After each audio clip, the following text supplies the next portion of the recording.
Hello everybody, welcome back to my channel Educational Panacea. My name is Bhanu Pratap.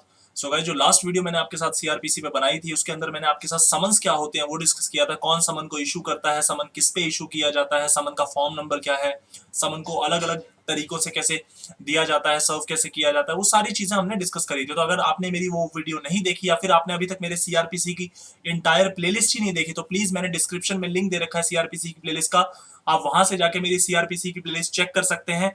और उसके अलावा मेरे चैनल पे आपको लेबर लॉज की 60+ वीडियोस मिल जाएंगी जो कि आपके यूपीएससी एलएलबी, यूपीएससी ईपीएफओ के एग्जाम के लिए, एलएलबी के लिए और नेट के एग्जाम के लिए बहुत हेल्पफुल है. मैंने इंटायर कवरेज ऑफ दैट करा रखा है along with the case laws. तो आप लोगों के लिए काफी सहूलियत रहेगी. आपको बस करना है कि मेरा डिस्क्रिप्शन देख लीजिए, वहां पे आपको डिफरेंट प्लेलिस्ट मिल जाएगी, या फिर आप मेरे चैनल के लोगो पे क्लिक करिए, वहां से आपको टॉप पे प्लेलिस्ट का ऑप्शन मिलेगा और आप वहां से भी मेरे चैनल को एक्सेस कर सकते हैं.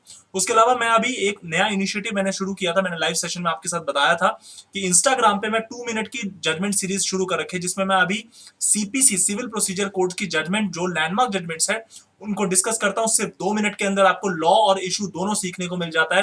तो आप मुझे इंस्टाग्राम पे फॉलो करिए, डिस्क्रिप्शन मैंने उसका भी लिंक दे रखा है. नहीं तो आप मेरे को इंस्टाग्राम पे एजुकेशनल पेनासिया से सर्च करेंगे तो आपको मेरी आईडी मिल जाएगी. तो आज का जो काम हमें शुरू करना है, आज हमें वारंट कराना है. सेवन हम करा चुके हैं, तो आज हम सेक्शन 70 से करेंगे जो कि आपका वारंट का है. ये शब्द आपने बहुत बार सुना होगा हिंदी फिल्मों में, बॉलीवुड फिल्मों में.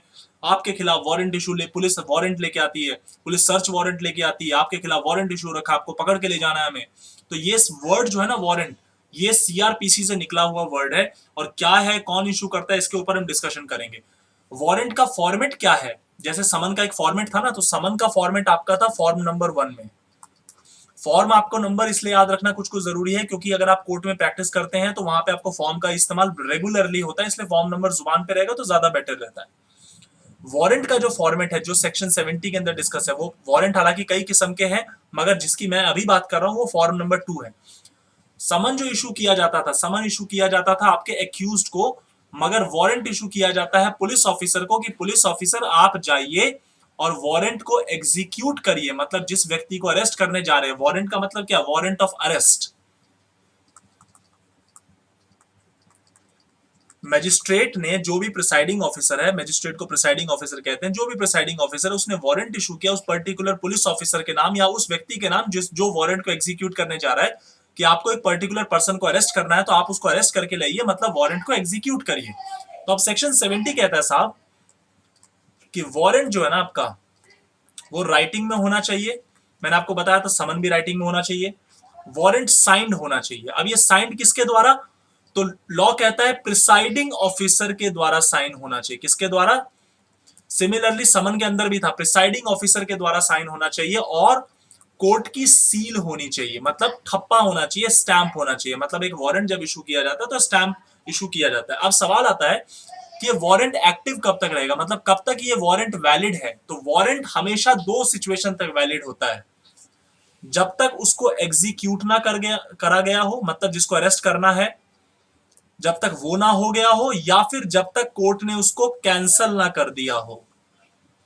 इसका मतलब वारंट रिमेन्स वैलिड या warrant remains in force until it is cancelled by the court which has issued the warrant, or until it is executed by the person or by the police officer जिसको arrest करने का order court ने warrant के through दिया है. तो section 70 क्या क्या बोलता है कि वारंट राइटिंग में होना चाहिए साहब, वारंट साइंड होना चाहिए, सील होनी चाहिए. वारंट पे किसकी सील होनी, साइन होना चाहिए? प्रिसाइडिंग ऑफिसर का. वारंट किसको इशू कर रहे हैं? पुलिस ऑफिसर को दे रहे हैं हम कि आप एक पर्टिकुलर व्यक्ति को अरेस्ट करके लाइए. अब चलते हैं सेक्शन 71 में.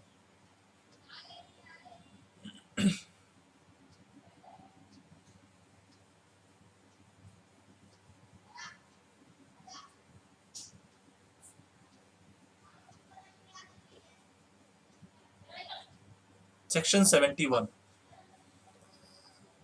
देखिए, सेक्शन 71 कहता है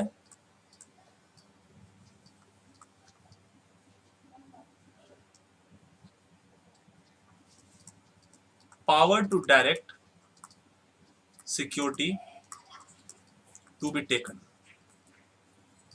अब इसका मतलब क्या, देखिए, जब कभी भी कोर्ट कोई वारंट इशू करती है, जब कभी भी कोर्ट कोई वारंट इशू करती है कि एक व्यक्ति को अरेस्ट करके लाना है, आई मीन टू से वारंट ऑफ अरेस्ट, तो उस केस में कोर्ट एक इंडोर्समेंट भी वहां पे मेंशन कर सकती है, वारंट के फॉर्मेट के अंदर है, फॉर्म नंबर 2 में आपको मिल जाएगा। कोर्ट वहां पे एक इंडोर्समेंट भी एक मेंशन कर सकती है कि अगर मान लीजिए जिसको आप अरेस्ट करने जा रहे हैं और वो बॉन्ड एग्जीक्यूट करने के लिए रेडी है, ध्यान रखना नॉन बेलेबल केसेस में ऐसा नहीं होता, ये बेलेबल केसेस में होता है। अगर वो बॉन्ड एग्जीक्यूट करने के लिए रेडी है, वो कह रहा है कि मैं बॉन्ड एग्जीक्यूट करना चाहता हूं और वो श्योरिटीज भी देने के लिए राजी है, वो श्योरिटीज भी देने के लिए राजी है, तो उस केस में पुलिस ऑफिसर अगर चाहे तो पुलिस ऑफिसर उस व्यक्ति को छोड़ सकता है और ये कह देगा कि इस पर्टिकुलर डेट पे आपको कोर्ट में अपीयर होना है। लॉजिक समझिए, आपने कोर्ट ने वारंट इशू किया, किसको इशू किया? पुलिस ऑफिसर को इशू किया, मतलब पुलिस ऑफिसर को वारंट दिया कि जाओ एक व्यक्ति को अरेस्ट करके लेके आओ, लेकिन कोर्ट ने नीचे एक इंडोर्समेंट, एक और चीज मेंशन कर दी एक्स्ट्रा वारंट के अंदर कि अगर वो व्यक्ति बॉन्ड भरने को राजी है और वो श्योरिटी भी दे रहा है, सफिशिएंट श्योरिटी दे रहा है, तो पुलिस ऑफिसर उस व्यक्ति को रिलीज कर सकता है। मगर रिलीज करने का मतलब ये नहीं आजाद हो गया कंप्लीटली, उसको कोर्ट में किस उस पर्टिकुलर तारीख पे, जो भी तारीख लगेगी अदालत की, वहां पे उसको अपीयर होना ही पड़ेगा, उससे वो अवॉइड नहीं कर सकता। अब वो इंडोर्समेंट जो होगा उसमें क्या क्या चीजें होंगी वो समझ लीजिए। इंडोर्समेंट क्या क्या कहेगा? पहला कहेगा इंडोर्समेंट नंबर ऑफ श्योरिटी, जितने लगेंगे। यूजुअली 2 श्योरिटीज की रिक्वायरमेंट होती है। कितना अमाउंट उनको पे करना है, कितना अमाउंट के लिए वो लोग बाउंड है। तीसरा, किस टाइम पे आपको कोर्ट अटेंड करना है, मतलब जिस तारीख, जो भी कोर्ट की तारीख है, किस तारीख पे आके आपको कोर्ट अटेंड करना है। अब सवाल आता है कि अगर मान लीजिए पुलिस ऑफिसर ने सिक्योरिटी ले ली, तो पुलिस ऑफिसर क्या करेगा? उस वारंट को, मतलब पुलिस ऑफिसर सिक्योरिटी लेने के बाद वो जो बॉन्ड है, जो बॉन्ड उसने लिया है किससे, जिसको अरेस्ट करने गया था, उस बॉन्ड को फॉरवर्ड कर देगा। कहां फॉरवर्ड कर देगा? कोर्ट में फॉरवर्ड कर देगा। तो सेक्शन 71 कहता है, ये पुलिस ऑफिसर को पावर देता है कि अगर जिसके खिलाफ, मतलब जिसको अरेस्ट करके लाना है, जिसके लिए वारंट इशू हो रखा है, अगर वो बॉन्ड और श्योरिटी देने को राजी है तो आप उसे छोड़ सकते हैं। As a police officer you can release that person. एक चीज समझ लीजिए, नॉन बेलेबल केसेस में ऐसा कुछ भी नहीं होता, ये सब चीजें बेलेबल केसेस में ही अप्लाई होती हैं, बेलेबल या फिर नॉन कॉग्निजेबल केसेस में भी। अब आते हैं सेक्शन 72 पे, वारंट्स टू होम डायरेक्टेड। देखिए वारंट किसको डायरेक्शन देता है, मतलब वारंट के अंदर जो ऑर्डर या डायरेक्शन मेंशन होती है वो किसके लिए होती है। तो मैंने आपको बताया कि वारंट पुलिस ऑफिसर का डायरेक्शन होता है, क्योंकि वारंट का मैंने फॉर्म नंबर 2 की स्टार्टिंग लाइन ही बोली थी, टू द पुलिस ऑफिसर, जिसको डायरेक्शन दे रहे वो पुलिस ऑफिसर होता है या फिर कोई दूसरा व्यक्ति भी हो सकता है। तो जनरली वारंट जो होता है वो एक या एक से ज्यादा पुलिस ऑफिसर के लिए होता है, 1 और मोर पुलिस ऑफिसर्स, ठीक है। या फिर अगर पुलिस ऑफिसर इमीडिएटली अवेलेबल नहीं है तो क्या करोगे? तो कोर्ट उस केस में वारंट किसी भी पर्सन के नाम भी डायरेक्ट कर सकता है, मतलब किसी व्यक्ति को भी बोल सकता है कि आप इसको अरेस्ट कर लीजिए। कोर्ट उसके दूसरे व्यक्ति के नाम पे भी वारंट को डायरेक्ट कर सकता है। तो सवाल यहाँ पे सेक्शन 72 में आता है कि क्या ये मैंडेटरी है कि हर बार पुलिस ऑफिसर को ही वारंट डायरेक्ट किया जाना चाहिए? नो। अगर पुलिस ऑफिसर इमीडिएटली अवेलेबल नहीं है तो उस केस में you can direct the warrant to any person और मोर देन एनी पर्सन। ये चीज आपको ध्यान रखनी है। दूसरी चीज कि सवाल, मतलब एग्जांपल देता हूं कि मान लीजिए आपने 3 पर्सन को वारंट डायरेक्ट कर दिया, तो क्या तीनों को उसको पकड़ के लाना पड़ेगा? नहीं, या तो वो तीनों साथ में पकड़ ले या फिर कोई एक भी अगर पकड़ लेगा तो भी सफिशिएंट होगा। तो ये है आपका सेक्शन 72। अब चलते हैं हम सेक्शन 73 की तरफ।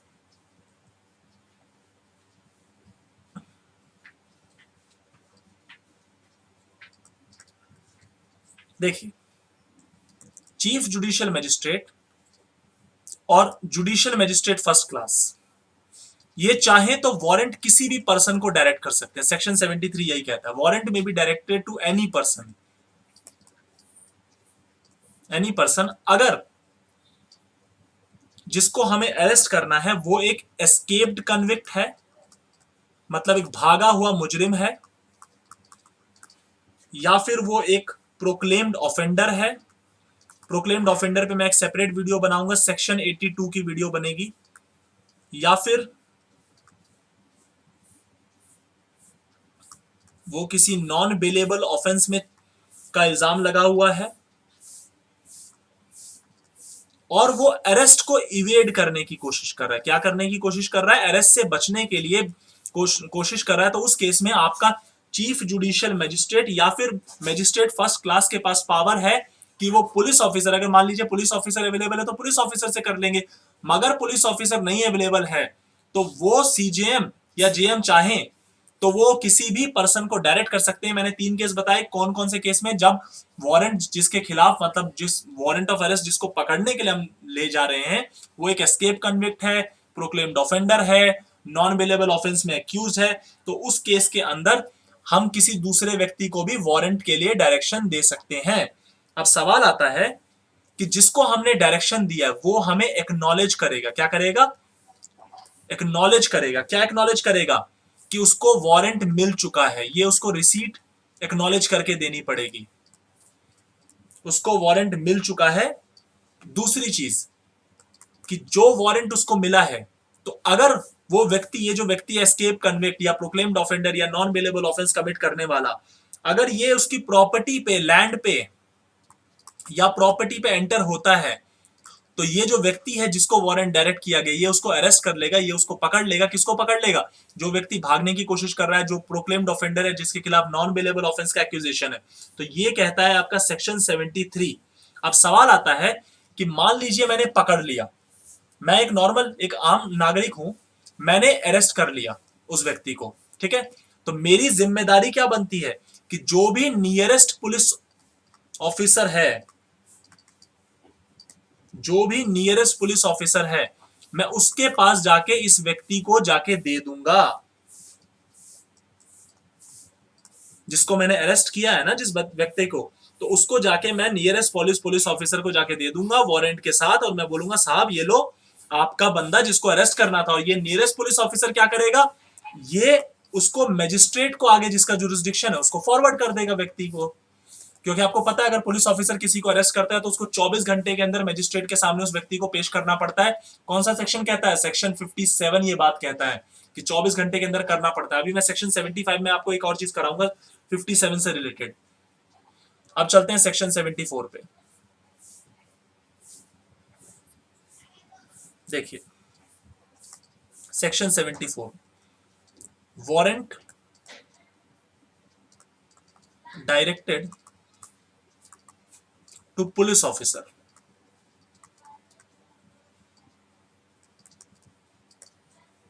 अब सवाल आता है कि मान लीजिए ये है पुलिस ऑफिसर नंबर 1, वारंट इसको डायरेक्ट किया गया है, क्या ये अपना वारंट किसी दूसरे को पकड़ने के लिए डायरेक्ट कर सकता है? पॉइंट मेरा ये कहना है कि इसको जो वारंट एग्जीक्यूट करना है, क्या ये अनदर पुलिस ऑफिसर एग्जीक्यूट कर सकता है? सेक्शन 74 कहता है कर सकता है। मतलब कि अगर मान लीजिए किसी एक पर्टिकुलर पुलिस ऑफिसर को वारंट डायरेक्ट किया गया तो वो उस वारंट का एग्जीक्यूशन को दूसरा पुलिस ऑफिसर भी कर सकता है जिसका नाम इंडोर्स अगर ये वाला पुलिस ऑफिसर कर दे। लॉजिक समझ में आया? तो जरूरी नहीं है कि इसी को वारंट जिसके नाम पे डायरेक्शन है उसी को अरेस्ट करके लाना है। ये अगर इंडोर्स कर दे दूसरे पुलिस ऑफिसर का नाम तो उस पर्टिकुलर वारंट को, ये जो P1 है, उस ये अगर P2 का नाम इंडोर्स कर दे तो P2 भी उसको एग्जीक्यूट करा सकता है। उसको किसको? वारंट को एग्जीक्यूट करा सकता है। तो ये कहता है आपका सेक्शन 74। अब चलते हैं सेक्शन 75 पे।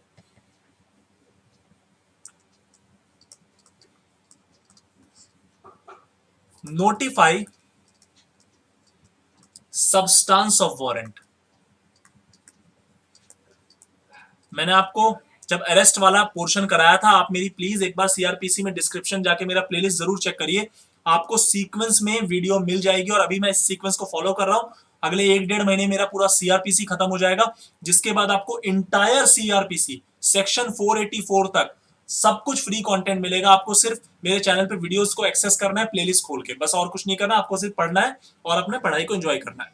तो सेक्शन 75 कहता है कि जब आप किसी को पकड़ने जाते हैं, मतलब पुलिस ऑफिसर या कोई भी व्यक्ति जो एग्जीक्यूट कर रहा है वारंट को या पकड़ने जा रहा है, उसको अरेस्ट करने जा रहा है, तो उसकी जिम्मेदारी बनती है, उसकी ड्यूटी बनती है कि वो वारंट के अंदर जो बात लिखी है कि जो भी चार्ज, जिस चार्ज में पकड़ रहा है, ध्यान रखना वारंट का जो फॉर्म नंबर 2 है उसके अंदर हमेशा चार्ज मेंशन होता है। चार्ज मतलब कि किस ऑफेंस में आप मुझे पकड़ रहे हो। मान लो 302 में पकड़ रहे हो, आप मेरे को 396 में पकड़ रहे हो, आप मेरे को 402 में पकड़ रहे हो, आप मेरे को 439 में पकड़ रहे हो, आप मेरे को 379 में पकड़ रहे हो, आप मेरे को किस चार्ज में पकड़ रहे हो। तो ये चीज, ये जो सब्सटेंस है, ये चीज उसको तो बताना पड़ेगा ना जिसको अरेस्ट कर रहे हो। वैसे भी अगर मैंने आपको बताया था राइट्स ऑफ अरेस्टेड पर्सन, तो उसके अंदर मैंने आपको बताया था ये चीज कि जब आप किसी को पकड़ते हैं तो आपको ग्राउंड्स ऑफ अरेस्ट मेंशन करना पड़ता है। सिमिलरली जब आप एक वारंट लेके जाते हैं तो जिस व्यक्ति को आप पकड़ने गए हैं आपको बताना पड़ेगा कि उस वारंट का सब्सटेंस क्या है, और आपको वो वारंट दिखाना भी पड़ेगा अगर जरूरत पड़ी। मान लीजिए वो व्यक्ति आपका भरोसा नहीं कर रहा, उस व्यक्ति को आप पे ट्रस्ट नहीं है, तो आप उसको वारंट दिखाएंगे और बोलेंगे साहब ये देखो तेरे खिलाफ प्रिसाइडिंग ऑफिसर मतलब मजिस्ट्रेट से वारंट आया और हमें तुझे पकड़ के मजिस्ट्रेट के पास पेश करना हमारी मजबूरी है। तो this is your section 75। Now section 76।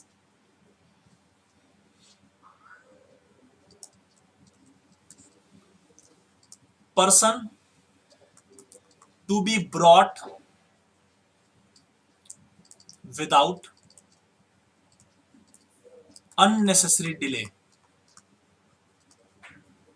person to be brought without unnecessary delay। जब एक बार एक पुलिस ऑफिसर किसी को अरेस्ट कर लेता है तो उसको बिना किसी देरी के उस व्यक्ति को किसके सामने पेश करना पड़ता है, मजिस्ट्रेट के सामने पेश करना पड़ता है।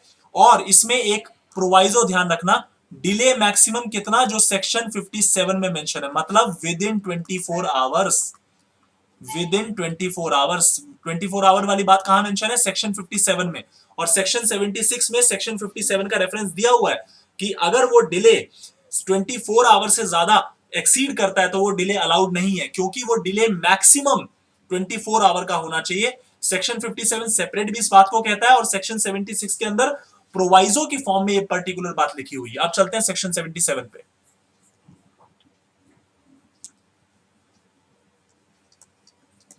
देखिए सेक्शन 77 कहता है कि आप वारंट को कहां पे एग्जीक्यूट करा सकते हो, मतलब वारंट को कहां कहां पे एग्जीक्यूट करा जा सकता है, कहां नहीं। तो एक चीज आपने दिमाग में बिठा लीजिए, वारंट को आप पूरी इंडिया में कहीं भी एग्जीक्यूट करा सकते हैं।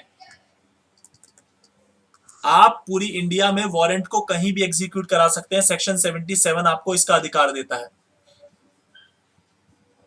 अब चलते हैं सेक्शन 78 की तरफ। वारंट अगर आपको एग्जीक्यूट कराना है वो भी आउटसाइड जुरिस्डिक्शन, मतलब कि वारंट तो बना दिया साहब, लेकिन जिस बंदे को पकड़ के लाना है वो तो जुरिस्डिक्शन में ही नहीं है कोर्ट की, वो तो किसी दूसरे स्टेट में है या वो कोर्ट की जुरिस्डिक्शन से, लोकल लिमिट से बाहर है। अब क्या करोगे, अब कैसे करोगे, क्योंकि वारंट तो पुलिस ऑफिसर को डायरेक्ट करते हो। तो अब इस केस में अगर मान लो जिसको आपको पकड़ना है, जिस व्यक्ति को पकड़ के लाना है वारंट के थ्रू, और वो जुरिस्डिक्शन से बाहर है, लोकल लिमिट, कोर्ट की लोकल लिमिट से बाहर है, तो आप पुलिस ऑफिसर को वारंट देने के बजाय, हालांकि पुलिस ऑफिसर को भी दे सकते हो, अभी अगले सेक्शन में बताऊंगा, लेकिन सेक्शन 78 किसी और चीज के बारे में बात करता है कि अगर जुरिस्डिक्शन से बाहर है तो आप पुलिस ऑफिसर को देने की बजाय किसको वारंट भेजोगे वो भी समझ लो। आप वारंट भेजोगे एग्जीक्यूटिव मजिस्ट्रेट को, या फिर डीएसपी को, डिस्ट्रिक्ट सुपरिटेंडेंट ऑफ पुलिस, या फिर कमिश्नर को, लोकल लिमिट वाले। अब ये लोकल लिमिट वाले मतलब जिनके एरिया से पकड़ के लाना है ना उस व्यक्ति को, जो हमारे एरिया में नहीं पड़ता था, हमारे जुरिस्डिक्शन में नहीं पड़ता था, जिसके जुरिस्डिक्शन में पड़ता था वो व्यक्ति, मतलब उस टाइम पे वो व्यक्ति जिसको पकड़ना है वो जहां पे रहता था वहां के एग्जीक्यूटिव मजिस्ट्रेट या फिर वहां के डिस्ट्रिक्ट सुपरिटेंडेंट ऑफ पुलिस या फिर वहां के कमिश्नर ऑफ पुलिस, जो भी लोकल लिमिट्स में है, आप वारंट उनको फॉरवर्ड कर दोगे बाय पोस्ट। आप मतलब कोर्ट फॉरवर्ड कर देगी, कोर्ट पुलिस ऑफिसर को वारंट डायरेक्ट ना करके इनको फॉरवर्ड कर देगी बाय पोस्ट, एग्जीक्यूटिव मजिस्ट्रेट या फिर डिस्ट्रिक्ट सुपरिटेंडेंट ऑफ पुलिस या फिर आपके कमिश्नर उस लोकल लिमिट के। और उसके बाद उस वारंट को जैसे एग्जीक्यूट करा जाता है वैसे एग्जीक्यूट करा जा सकता है। अब सवाल आता है कि अगर उस वारंट के सपोर्ट में कोई पर्टिकुलर डॉक्यूमेंट है तो कोर्ट जो है जिसने वारंट इशू किया वो ये डॉक्यूमेंट भी उस वारंट के साथ भेज देगी, याद रखना, ठीक है। कोई भी सपोर्टिंग डॉक्यूमेंट, कोई भी इंपॉर्टेंट डॉक्यूमेंट है तो वो चीज कोर्ट भेजेगी, कोर्ट की जिम्मेदारी है। दूसरी चीज कि जिसको अरेस्ट करना है उसके खिलाफ क्या सब्सटेंस ऑफ द इंफॉर्मेशन है, मतलब क्या इंफॉर्मेशन है हमारे पास, कोर्ट उस इंफॉर्मेशन को भी फॉरवर्ड करेगी। किसको फॉरवर्ड करेगी? जिसके लोकल जुरिस्डिक्शन में वो व्यक्ति है, जिस एग्जीक्यूटिव मजिस्ट्रेट के या डिस्ट्रिक्ट सुपरिटेंडेंट ऑफ पुलिस के या फिर कमिश्नर के। ठीक है, अब चलते हैं सेक्शन 79 पे। ये तो हो गया एग्जीक्यूटिव मजिस्ट्रेट वगैरह को। अब पुलिस ऑफिसर को ही कर दे वारंट, तब क्या होता है उसके बारे में समझते हैं। मान लीजिए कोर्ट ने पुलिस ऑफिसर को ही डायरेक्ट कर दिया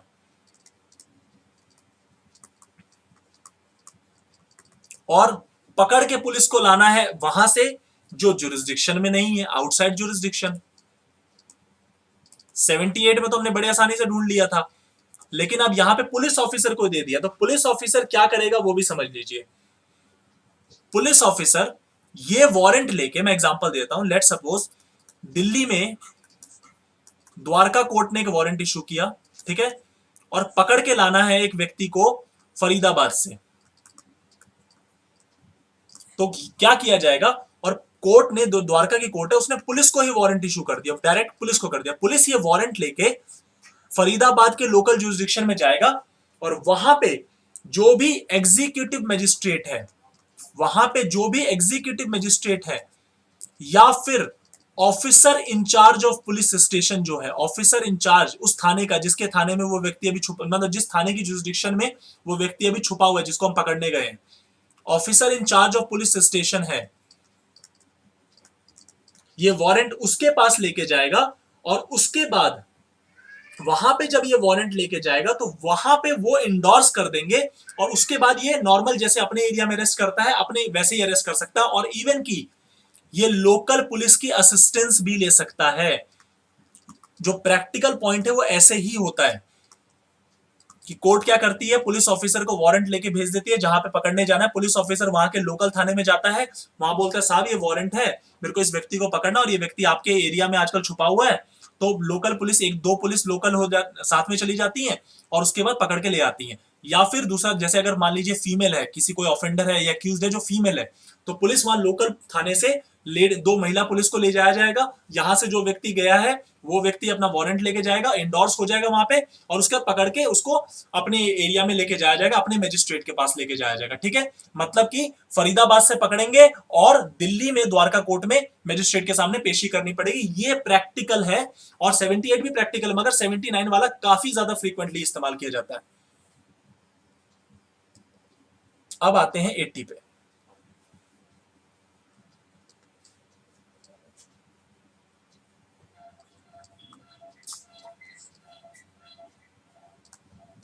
प्रोसीजर on arrest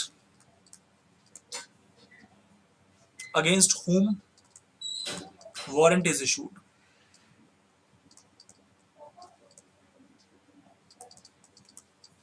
अब एक बार पकड़ लिया तो पकड़ने के बाद क्या? तो देखिए, अगर आपने अपने जिले से बाहर वारंट को एग्जीक्यूट किया, जिले में किया था तो कोई दिक्कत ही नहीं था, तो सॉर्टेड है सब कुछ। अपने लोकल लिमिट से बाहर अगर आपने किया तब प्रॉब्लम होती है। तो अगर आपने अपने डिस्ट्रिक्ट से बाहर किया वारंट एग्जीक्यूट, तो उस केस के अंदर अगर आपका जो कोर्ट है वो विद इन 30 किलोमीटर्स है, विद इन 30 किलोमीटर्स है of the place of arrest, तब तो आप उस व्यक्ति को वहां लेके सीधा चले जाइए। लॉजिक समझिए, आप भले ही आउटसाइड द डिस्ट्रिक्ट है, आपने जो वारंट एग्जीक्यूट करना है वो अपने डिस्ट्रिक्ट से बाहर करना है, मगर अगर आपने उसे पकड़ लिया उस व्यक्ति को और आपका जो कोर्ट है जो जहां जिसने वारंट इशू किया था वो उस प्लेस ऑफ अरेस्ट से 30 किलोमीटर के अंदर है, तब तो आप उसको उस कोर्ट लेके जाइए। या फिर वो कोर्ट पास पड़ता है district magistrate, district superintendent of police के, कमिश्नर के या फिर एग्जीक्यूटिव मजिस्ट्रेट के। मतलब अगर वो कोर्ट आपका जो है जिसने वारंट इशू किया वो इन लोगों के ऑफिस से भी पास पड़ता है, मतलब इनका ऑफिस ज्यादा दूर है, वो कोर्ट ज्यादा पास है, तब तो आप कोर्ट में लीजिए, मजिस्ट्रेट के सामने उसको पेश कर देना। मगर अगर ऐसा नहीं है तो आपको जिस व्यक्ति को अरेस्ट किया गया उसको पेश करना पड़ेगा किसके सामने? इनके सामने पेश करना पड़ेगा, इनमें से किसी के सामने उस व्यक्ति को पेश करना पड़ेगा। ये चीज ध्यान रखना। लॉजिक समझ में आया? तो सेक्शन 80 यही कहता है कि अगर कोर्ट आपका पास है जिसने वारंट इशू किया with in 30 kilometre, 30 kilometre point ध्यान रखना सेक्शन 80 में आपके ऑब्जेक्टिव पेपर के लिए इंपॉर्टेंट हो सकता है। ठीक है, अब चलते हैं सेक्शन 81 की ओर, जो कि आज की लास्ट सेक्शन है, जिसके बाद हमारा वारंट वाला टॉपिक अभी रैप अप हो जाएगा। फिर हम प्रोक्लेम्ड ऑफेंडर का नेक्स्ट वीडियो में सेपरेट वीडियो बना के मैं सेक्शन 82 आपको अच्छे से समझाऊंगा। सेक्शन 81 देखिए, प्रोसीजर बाय मजिस्ट्रेट। कौन सा मजिस्ट्रेट? एग्जीक्यूटिव मजिस्ट्रेट की बात हो रही है यहां पे, कि जो एग्जीक्यूटिव मजिस्ट्रेट या फिर डिस्ट्रिक्ट सुपरिटेंडेंट ऑफ पुलिस या फिर कमिश्नर, उसने अगर किसी को अरेस्ट किया है तो वो अरेस्ट करके उस व्यक्ति को कोर्ट भेज देगा। ध्यान रखना, ये तीनों, अगर मान लीजिए सेक्शन 80 में मैंने आपको बताया कि अगर कोर्ट पास पड़ती है तो डायरेक्ट कोर्ट भेज दो, नहीं कोर्ट पास पड़ती तो डीएसपी या फिर एग्जीक्यूटिव मजिस्ट्रेट या फिर कमिश्नर ऑफ पुलिस जिसने अरेस्ट किया है, they shall direct the removal in custody to such court. Point समझ में आया? जिस कोर्ट ने वारंट इशू किया उस कोर्ट की तरफ डायरेक्ट कस्टडी से रिमूवल करके उनको वहां, उस व्यक्ति को वहां भेज दिया जाएगा। अब सवाल आता है कि अगर ऑफेंस बेलेबल है और वो व्यक्ति बॉन्ड भरने को राजी है, श्योरिटी भरने को राजी है, तो क्या ये लोग उसे छोड़ सकते हैं ऑफेंस बेलेबल के केस में? The answer is yes.